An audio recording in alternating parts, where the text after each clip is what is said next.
Que a paz de nosso Senhor Jesus Cristo esteja no nosso coração, agora e para todo sempre.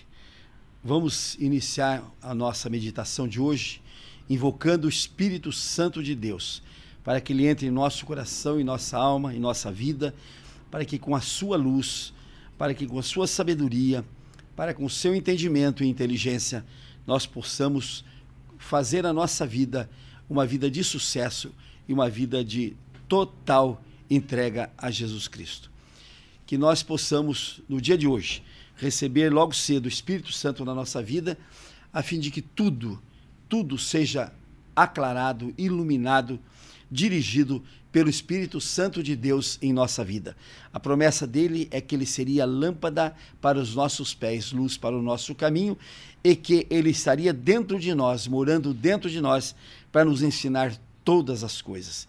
E ele nos guiaria com seus próprios olhos, depois de nos ensinar os caminhos por onde devemos andar, para fazer a boa, perfeita e agradável vontade de Deus. Os que creem, digam amém, glória a Deus.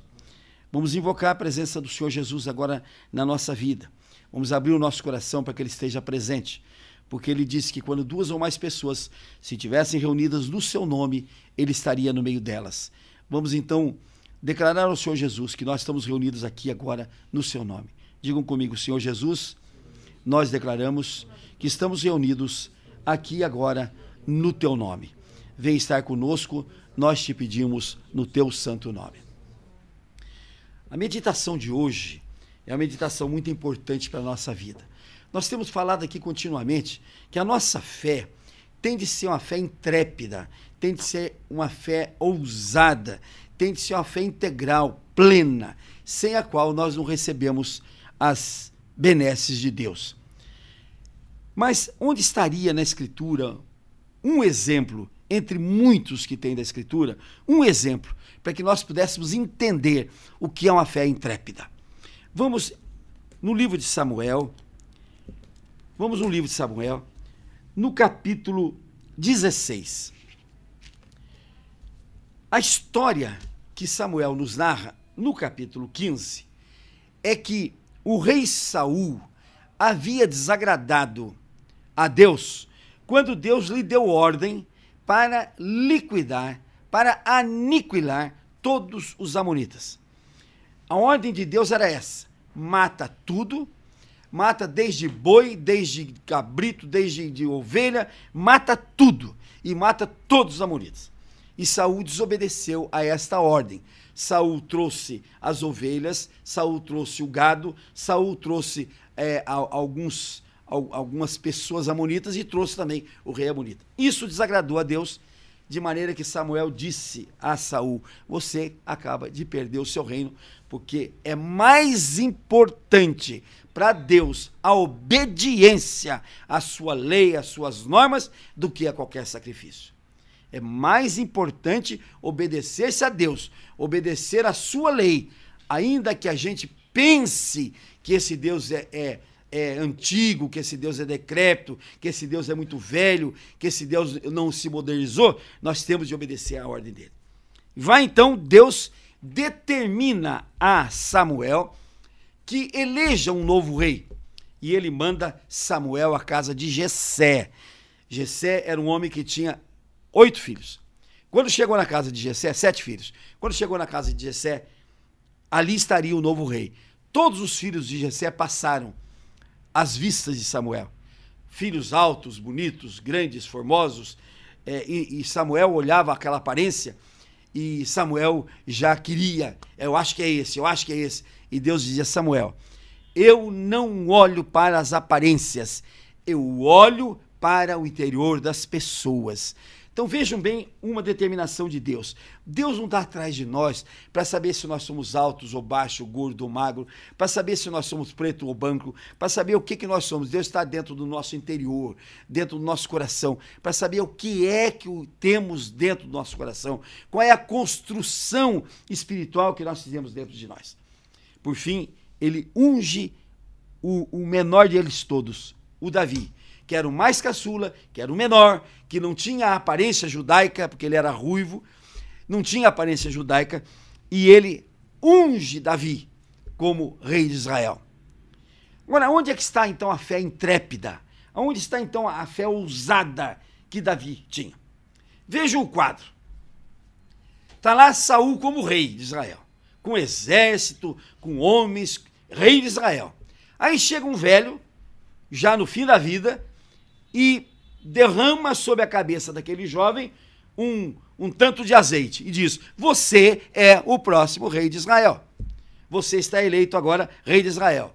Como é que seria hoje se viesse aqui um profeta velho, né, já no fim da vida, e derramasse óleo na cabeça de cada um de nós, ou de um de nós, e dissesse: você vai ser o próximo presidente da República? Nós íamos rir de dizer: que isso, eu? Que negócio é esse? Então, a mesma coisa aconteceu com Davi.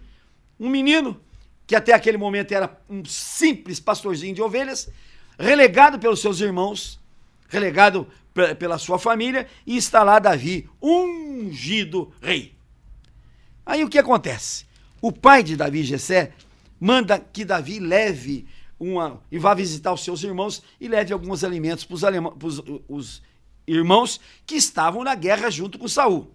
E lá vai Davi, levando aqueles alimentos para os seus irmãos que estavam lá na guerra.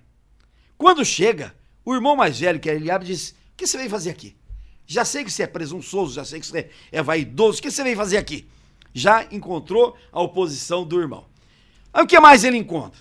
Ele encontra um povo acuado, amedrontado, temeroso, acovardado por um gigante que desafiava o povo. Não vamos fazer guerra, dizia o gigante. Não vamos nos matar, não. Escolhe um homem aí de vocês que venha lutar comigo. Se esse homem ganhar de nós, nós seremos escravos de vocês. Mas se vocês perderem de nós, vocês serão nossos escravos. A Bíblia conta que Saul era um homem que se avantajava do ombro para cima sobre todas as pessoas. Saul era um homem alto, era um homem enorme, era um quase gigante. Mas ele estava todo amedrontado porque aquele gigante dos filisteus, que se chamava Golias, estava desafiando o povo de Israel. Aí o que faz Davi? Eu acho que no interior dele ele lembra: eu sou rei. Acho que no interior dele, ou na fé dele, ele diz: eu sou rei. Então agora eu tenho de cumprir, já que ninguém quer fazer, eu vou fazer, eu vou lutar contra esse gigante. Imagine um hominho pequenininho, um mocinho, vai lutar contra aquele gigante. Saul quer armá-lo e coloca em Davi as armas e as armaduras que ele tinha. Agora vocês imaginem, as armas e as armaduras de um Saul grandalhão e um menininho pequeno, aquilo que fazia? O Davi disse: eu não posso lutar com isso, não posso nem andar com esse peso. Aí Davi, olha, veja o que é a fé intrépida. Davi, eu acho que dentro do interior dizia: eu sou rei, fui eleito rei, fui ungido rei, ninguém quer, eu vou, essas armas não me servem porque eu não posso ir com elas, mas eu vou com a arma da minha fé. Foi no ribeiro, pegou 5 pedras e uma funda, né? E lá foi ele enfrentar o gigante Golias. Quando ele vai enfrentar o gigante Golias, o gigante tripudia sobre Davi. Porque eu imagino aquele gigantão enorme, né? Olhar um moleque que vem na frente dele dizendo: eu vou te matar, eu vou lutar com você. É o que o Golias disse: vocês estão me envergonhando. Eu tenho de lutar com uma criança, eu tenho de lutar com um menininho desse? O que o gigante diz para Davi? Vem a mim e darei a tua carne às aves do céu e às bestas feras do campo. Então o Golias dizia: eu vou te estraçalhar, eu vou te moer e vou dar a sua carne para as aves e as bestas feras do campo. Olha o que Davi, nessa altura, se Davi não tivesse uma fé intrépida, uma fé ousada, se não tivesse isso, Davi teria corrido. Olha o que Davi responde para o gigante filisteu: tu vens contra mim com espada e com lança e com escudo.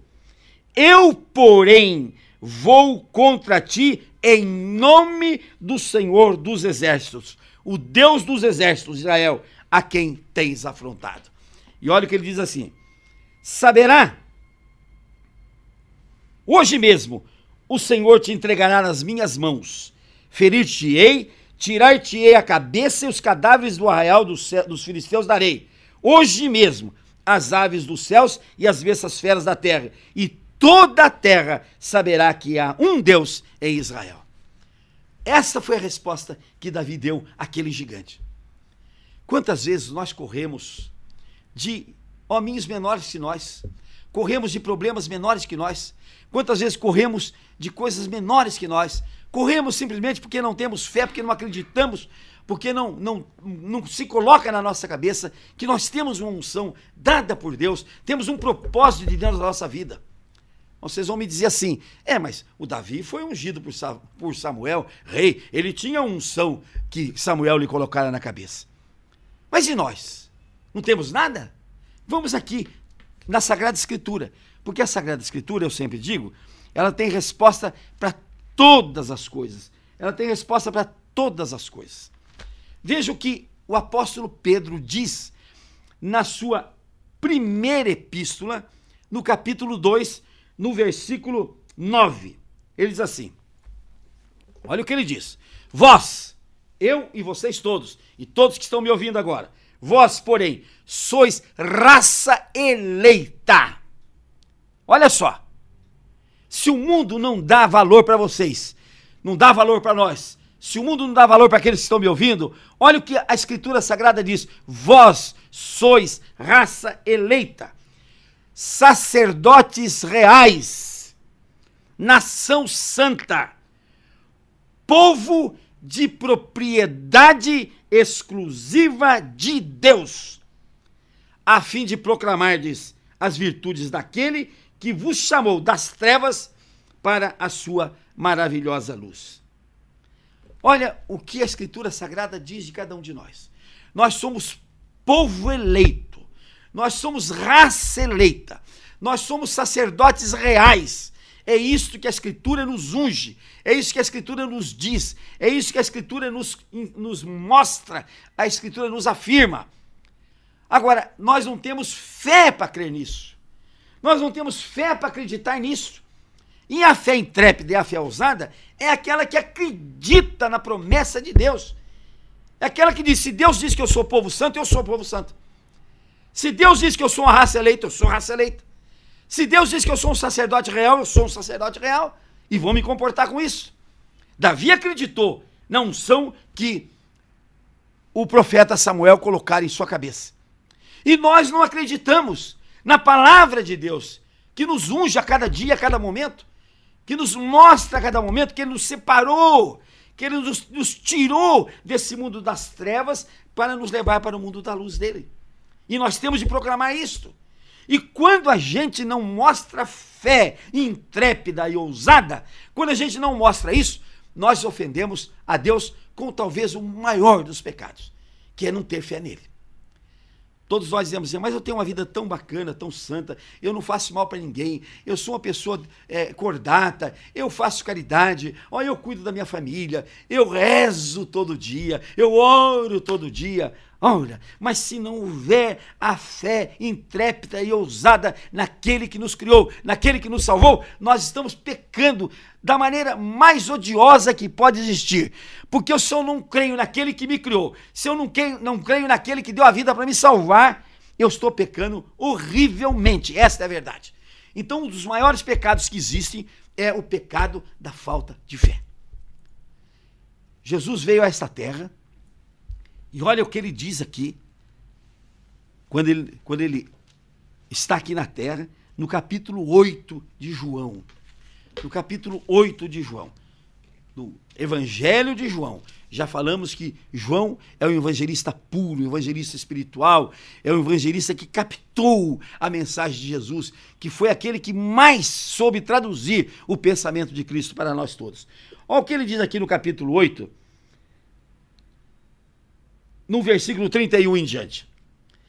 Jesus diz, se vós permanecerdes na minha palavra, sois verdadeiramente meus discípulos. Vamos ver uma coisa interessante. Há uma graduação que nós precisamos entender. Existem criaturas de Deus, existem os filhos de Deus, e existem os discípulos de Jesus. São três coisas distintas e são três coisas que representam uma graduação. Criatura de Deus é tudo aquilo que Deus fez, inclusive o burro, o jumento, o cavalo, a égua, inclusive todos os animais. E aqueles que, mesmo não sendo animais, que tendo alma, não creem em Deus. São criaturas de Deus. Depois vem os filhos de Deus. Os filhos de Deus são aqueles que creem no Senhor Jesus. Deixam de ser uma simples criatura de Deus para serem filhos de Deus. É um estágio maior, é um estágio melhor, é o estágio da salvação. Porque no momento em que eu me torno filho de Deus, eu estou salvo. Eu estou salvo e isto é o mais importante do que as riquezas da terra. Mas Jesus diz assim: agora, se permanecerdes na minha palavra, ou seja, se vocês acreditarem na minha palavra, se vocês acreditarem na minha afirmação, se vocês viverem a minha palavra, se vocês agirem de acordo com a minha palavra, então vocês serão os meus discípulos. É o estágio melhor que existe, porque aí eu mais perto eu chego do meu Salvador, do Filho de Deus, aquele que me fez filho de Deus também. Aí eu me torno discípulo de Jesus.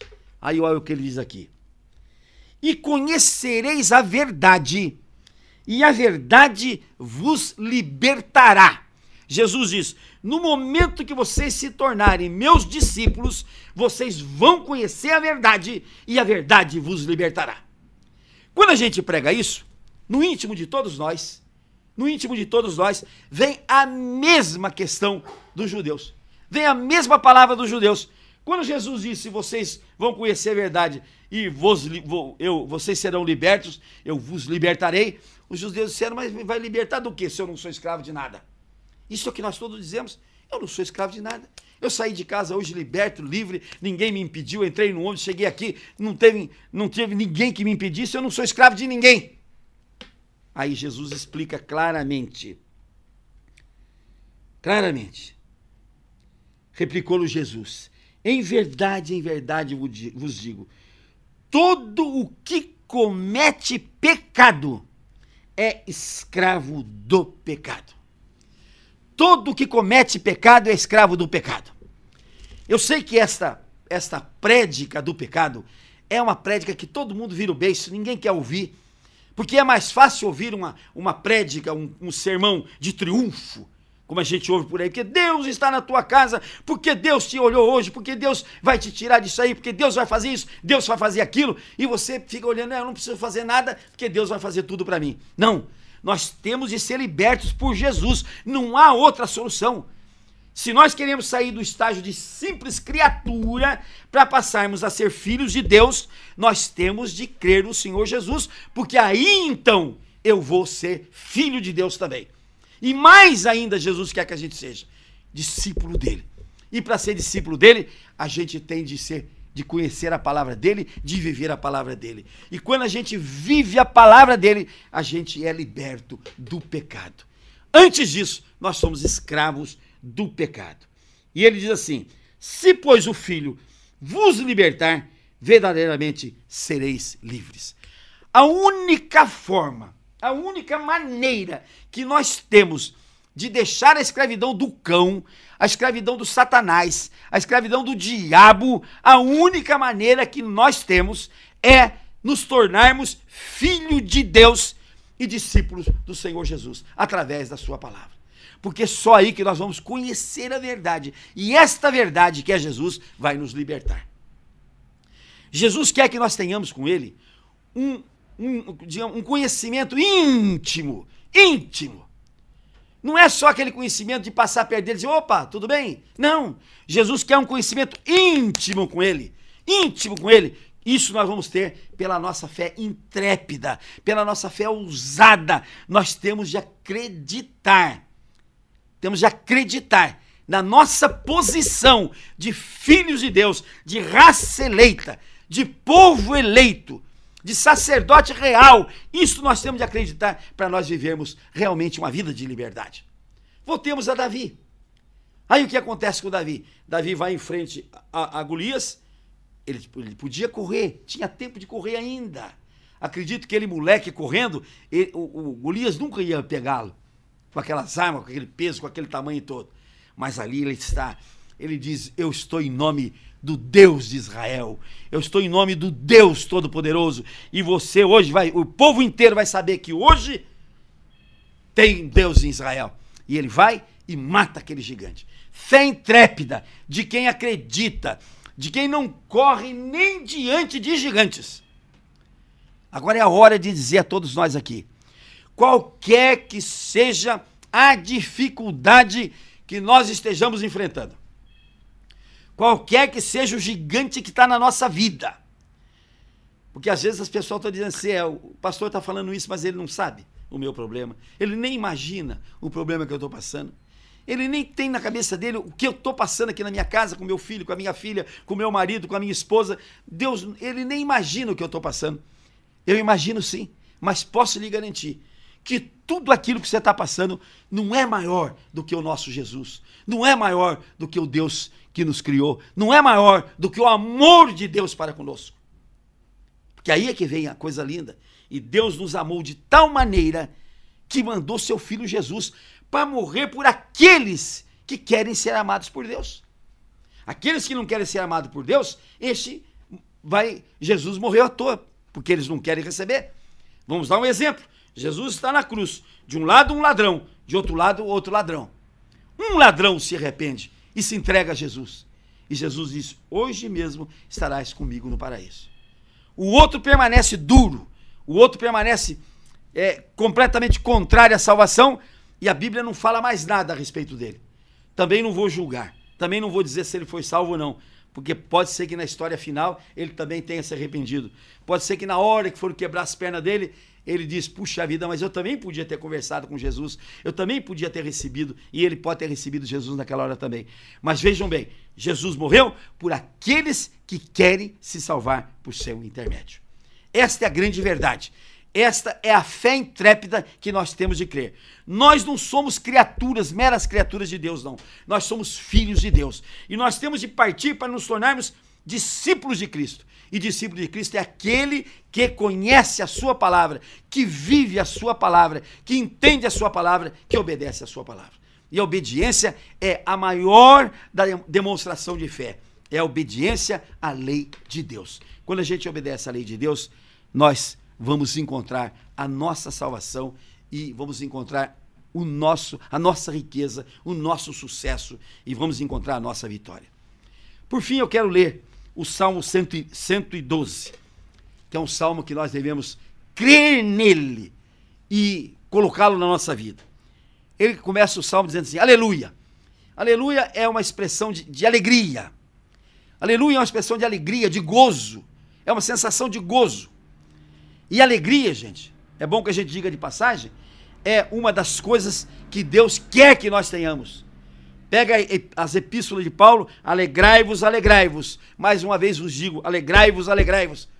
Tem um provérbio de Salomão que diz, a alegria do coração aformoseia o rosto. Pode ver que quando a gente está triste, a nossa cara é feia. E todo mundo pergunta, mas que cara é feia essa que você tem?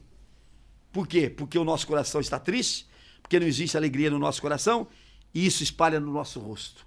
Pode ver, quando vocês estão tristes, sempre tem alguém que vai dizer, o que houve? Por que você está com essa cara feia? Porque falta alegria no coração.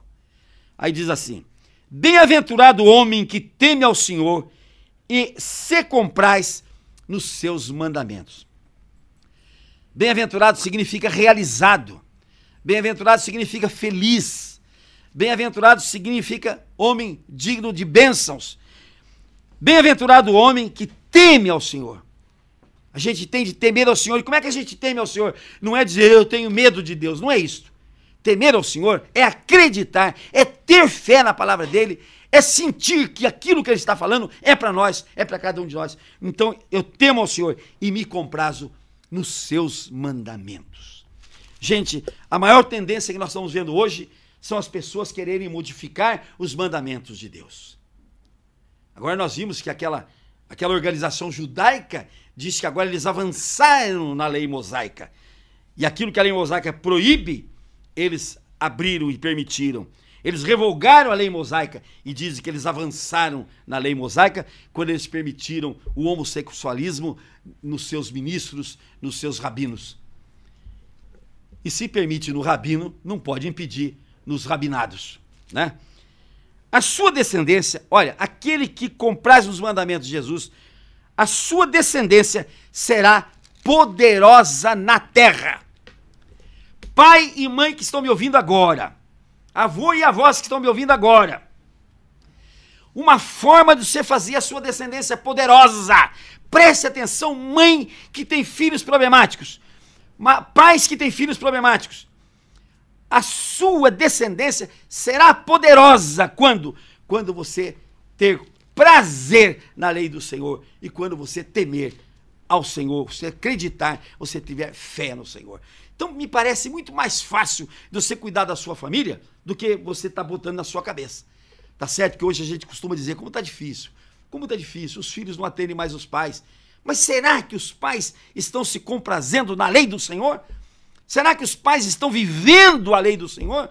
Será que os pais estão vivendo o temor de Deus, a obediência a Deus? Será que os pais estão vivendo de verdade com Cristo? Mas está escrito aqui, aquele que se compraz na lei do Senhor, aquele que teme ao Senhor, a sua descendência será poderosa. Será abençoada e será uma geração de justos. Na sua casa há prosperidade e riqueza. Olha só, tem tanta gente procurando prosperidade e riqueza na vida, comprando loteria, comprando tudo quanto é coisa, tentando de todas as formas, buscando a prosperidade e a riqueza. E olha aqui o que ensina o Salmo 112. Aquele que se compraz na lei do Senhor, aquele que tem o temor de Deus, na casa dele vai haver prosperidade e riqueza, e a sua justiça permanece para sempre. Continua aqui. Ao justo nasce luz das trevas, e ele é benigno, misericordioso e justo. Ditoso o homem que se compadece e empresta, ele defenderá a sua causa em juízo. Não será jamais abalado, será tido em memória eterna. Não se atemoriza das más notícias. Olha aí, quanta gente quando vê uma má notícia se coloca debaixo da mesa, debaixo da cama, de medo. Aquele que teme ao Senhor e que se compraz da sua lei, está escrito aqui, não será jamais abalado e será tido em memória eterna. Não se atemoriza das más notícias, o seu coração é firme, confiante no Senhor. Essa confiança é aquela fé ousada, intrépida que nós temos de ter. O seu coração bem firmado não teme até ver cumprido nos seus adversários o seu desejo. Distribui, dá aos pobres a sua justiça. Permanece para sempre e o seu poder se exultará em glória. É outra coisa que quando a gente entra na palavra de Deus, quando a gente vive a palavra de Cristo, nós cremos no poder que Ele nos deu. A vida do cristão está completamente desanimada, desastrada, porque o cristão não crê no poder que Jesus deu a ele. Jesus disse, vocês farão as mesmas coisas que eu faço, e maiores ainda. E o povo cristão não crê nisso. Qualquer dorzinha de cabeça, corre para a farmácia, corre para o médico. Qualquer dorzinha de barriga, está tomando remédio. Qualquer dorzinha está atemorizado, amedrontado, porque não crê no poder que Jesus lhe deu. Ele disse, vocês expulsarão demônios, vocês curarão enfermos. Isto é que Jesus nos deu o poder e nós temos de crer nisso para nós vivermos uma vida vitoriosa. Olha, e o seu poder se exultará em glória. Esse poder que Deus nos deu, nós temos de usá-lo. Nós temos de usá-lo. Porque se nós formos bem-aventurados, se nós tivermos o poder de Deus que Ele nos deu e acreditarmos nisso, se nós tivermos o temor de Deus e se nós nos comprazermos na sua lei, nós vamos ser mais que vencedores em Cristo Jesus. Amém? Que Deus nos abençoe, que essa palavra entre no nosso coração e a gente viva de acordo com ela para a honra e glória do Senhor Jesus. Vamos pedir agora que o Senhor Jesus nos dê 3 coisas: o temor a Ele, o prazer da sua lei e a fé no poder que Ele nos deu. Vamos orar isso a Deus agora. Senhor nosso Deus, nós te pedimos, Senhor, que o Senhor incuta em nosso coração esses 3 pedidos que nós fazemos hoje. Que o Senhor nos dê o temor de Deus, para que a gente tenha o temor de Deus realmente, para que a gente seja obediente a Deus e que a gente se compraza nas suas leis e que a gente creia no poder que Jesus nos deu a cada um de nós, para nós sermos mais que vencedores em Cristo Jesus. Oremos agora o Pai Nosso. Pai nosso que estais no céu, santificado seja o teu nome. Venha a nós o teu reino. Seja feita a tua vontade, assim na terra como nos céus. O pão nosso de cada dia nos dai hoje e perdoa as nossas dívidas, assim como nós perdoamos aos nossos devedores, e não nos deixes cair em tentação, e nos livra, Senhor, de todo mal, porque só teu, Senhor, é o reino, o poder, a honra e a glória para todo sempre. Amém. Vamos aplaudir o Senhor Jesus? E vamos buscar o óleo para nós nos ungirmos. Pega lá para nós, Fernando.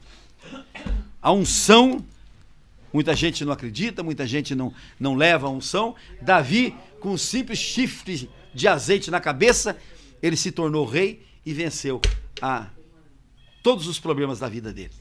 Vamos acreditar na unção do óleo de Deus.